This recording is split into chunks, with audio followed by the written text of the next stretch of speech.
เมื่อคืนนี้ประมาณ3 ทุ่มได้ครับชาวบ้านที่หมู่บ้านสินทิวาอยู่ที่อำเภอบางปะอินจังหวัดพระนครศรีอยุธยา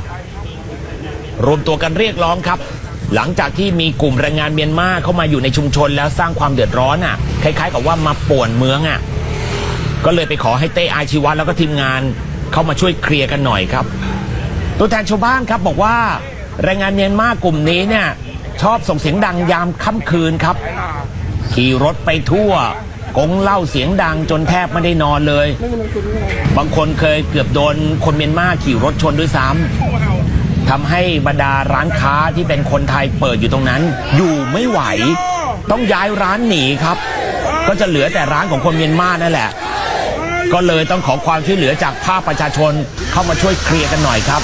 เมื่อวานนี้เต้อาชีวะลงพื้นที่ไปด้วยตัวเองเลยครับที่นี่ประเทศไทยพวกเราต้องช่วยกันผมขับมาทางตรงนะครับแล้วมันก็ขี่ออกมาจากร้านหมาครับคราวนี้มันก็เกือบจะชนแล้วคราวนี้มันก็มาทำท่าไม่พอใจมันกลางแต่เรามันทำอย่างนี้หลายครั้งเลยครับมากันเยอะไหมครับมา3 คนครับอัด3คนมาอัด3ก็ผิดแล้วนะให้ขี่มอเตอร์ไซค์เป็นพวกไหนพม่าครับกันว่าโอ้โหทำไมพม่าเยอะจังวะทำไมแม่งเดินแบบเต็มถนนไปหมดเลยร้านค้าเราไปซื้อของก็มีแต่พม่าเดินคิดตังค์นี่มันเดินชนเบียดเลยเห็นบอกบางคนก็ย้ายไปร้านนะโอ้เยอะตามหัวนี่ก็တော့လောက်ပါပဲဒါထိုင်းစကားနားလဲတဲ့သူတွေနားလဲချလိုက်မယ်ထိုင်းစကားနားမလဲတဲ့သူတွေကိုကျွန်တော်ပြန်ပြီးတော့ပြောပြမယ်ပေါ့နော်ညကကျွန်တော်တို့တွေဒီအမ်ဖေဘမ်ဘအီပေါ့နော်မူဘန်းကျွန်တော်တို့တွေစင်ထိဝါပေါ့နော်အဲ့ဒီမှာဟိုပွဲလဲရှိတယ်ပေါ့နော်အယူထရာမှာပွဲလဲရှိတယ်ပွဲလဲရှိတော့ဒီနှခမ်းမွေးအဖွဲ့ကိုသူတို့ဖိတ်ကြားလိုက်တယ်နှခမ်းမွေးအဖွဲ့ကိုဖိတ်ကြားပြီးတော့ဒီရက်ကွက်မှာဒီလိုဒီကြောင်းဖြစ်နေတယ်ဆိုတာကိုဖြည့်ချင်းပေးဖို့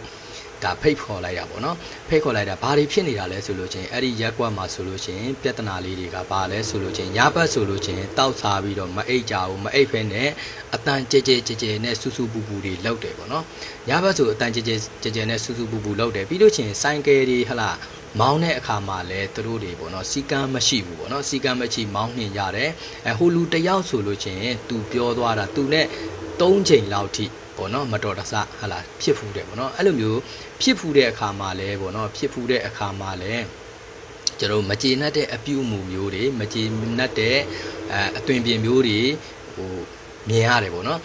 ်သူနဲ့3 ချိန်လောက်စုံတယ်ပေါ့နော်အဲ့တော့ဒီနှခမ်းမွေးအဖွဲ့ကဒီဟာကိုဖြည့်ရှင်းဖို့အတွက်ညတုန်းကဆိုလို့ရှိရင်9 နာရီဝန်းကျင်လောက်ကဒီထိုင်းလူမျိုးတွေကိုစော်ဩသွားတယ်ဒီဟာထိုင်းနိုင်ငံပေါ့နော်ထိုင်းနိုင်ငံဖြစ်တဲ့အတွက်ဝိုင်းဝန်းကူညီဖို့ပေါ့နော်ထိုင်းလူမျိုးတွေကိုအဲ့လိုမျိုးစော်ဩသွားတယ်စော်ဩသွားပြီးတော့ဒီရက်ကွက်မှာဆိုလို့ချင်းအရင်ကဆိုလို့ချင်းဒီထိုင်းဈေးဆိုင်တွေရှိတယ်ပေါ့ဗျာအခုဆိုလို့ချင်းထိုင်းဈေးဆိုင်တွေလည်းမရှိဘူးထိုင်းဈေးဆိုင်တွေကမနေနိုင်ဘူးပေါ့နော်မနေနိုင်ဘူးသူတို့တန်ကိုမခံနိုင်လို့ထွက်ပြေးတယ်ပေါ့နော်ထွက်ပြေးကုန်တယ်အကုန်လုံးပြောင်းပြေးကုန်တယ်ပေါ့ဗျာထိုင်းဈေးဆိုင်တွေကထိုင်းဈေးဆိုင်တွေထွက်ပြေးကုန်တော့မြန်မာဈေးဆိုင်တွေအစားထိုးပြီးဝင်လာတယ်အဲ့ဒီမှာဆိုလို့ချင်းလမ်းပေါ်မှာဆိုလဲမြန်မာတွေပြည်နေတာပဲပေါ့ဗျာဟိုတယောက်ကမေးတယ်ဟုတ်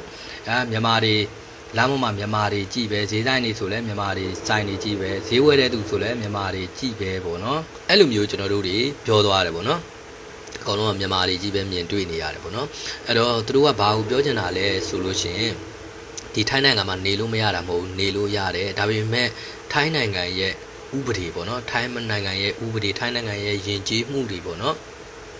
ဒါတွေကိုကျွန်တော်တို့တွေတလေးတစားလိုက်နာဖို့လိုတယ်ပေါ့နော်တလေးတစားလိုက်နာဖို့လိုတယ်ဘာလို့လဲဆိုတော့အလုတ်လုတ်တဲ့အခါမှာလဲပေါ့နော်နေဆိုင်ညဆိုင်နေရှိတယ်ပေါ့နော်ကျွန်တော